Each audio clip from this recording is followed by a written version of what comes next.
बिस्मिल्लाहिर्रहमानिर्रहीम। अस्सलाम वालेकुम। आप देख रहे हैं होम फूड विद बेनिफिट्स। कैसे हैं आप सब लोग? अल्लाह ताला आप सबको सेहत, तंदुरुस्ती व लंबी ज़िंदगी अता करे, आमीन सुम्मा आमीन। आज हम बना रहे हैं इमली की चटखारेदार चटनी। आइए बनाना शुरू करते हैं। उसके लिए सौंफ लिया है मैंने और ज़ीरा। इन दोनों चीज़ों को मैंने अच्छे तरीके से भून लेना है। ये दोनों चीज़ें हाफ टी स्पून हैं। आप इनकी क्वांटिटी बढ़ा भी सकते हैं और कम भी कर सकते हैं, लेकिन मेरे पास जितनी इमली है उस हिसाब से ये क्वांटिटी बिल्कुल ठीक है ज़ीरे और सौंफ की। इसको हम अच्छे तरीके से भून लेंगे। भूनने का इसका फ़ायदा ये है कि इसका जो जायका है और खुशबू है और बेहतर हो जाती है और ये कूटने में भी आसानी रहती है जब हम ज़ीरे सौंफ को भून लेते हैं। तो अब मैंने डाल दी है इमली। इमली को मैंने 15 मिनट पहले गर्म पानी में भिगो दिया था और फिर हम इस तरीके से इसको अच्छे तरीके से मिक्स करेंगे ताकि इसकी जो गुठलियाँ हैं और जो पल्प है इमली का ऊपर लगा हुआ वो अलग-अलग हो जाए।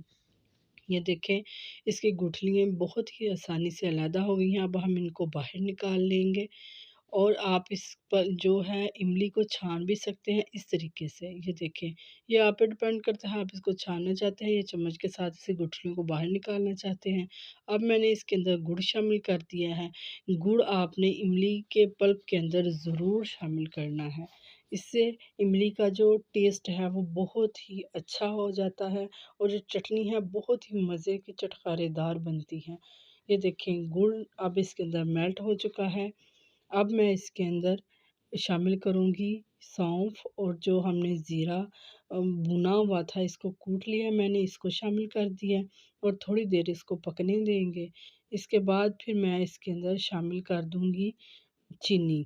चीनी हमने अभी शामिल नहीं करनी, लेकिन चीनी का 1 टीस्पून शामिल करूँगी। ये मैं शामिल कर दिया है नमक, काला नमक हाफ़ टेबल स्पून और वाइट नमक थोड़ा सा मैंने शामिल किया है। और फिर हम शामिल करेंगे चिली फ्लेक्स थोड़े से और चाट मसाला भी शामिल कर दिया है मैंने इसके अंदर। इन चीज़ों को मैं अब मिक्स कर रही हूँ।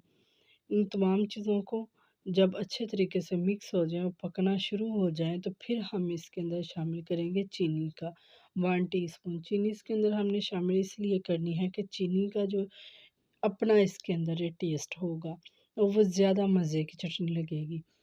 और साथ ही हम इसके अंदर सिरके का भी इस्तेमाल करेंगे, वाइट सिरका, क्योंकि जो सिरका है इस चटनी को ख़राब नहीं होने देगा। जब ये चटनी हमारी पक जाएगी और गाढ़ी हो जाएगी, ये आपने अपने हिसाब से इसको कम पतली रखना है या ज़्यादा गाढ़ा करना है, ये आप पे डिपेंड करता है कि आप इसको किस चीज़ के साथ सर्व करना चाहते हैं। उस हिसाब से आपने इसको गाढ़ा कर लेना है।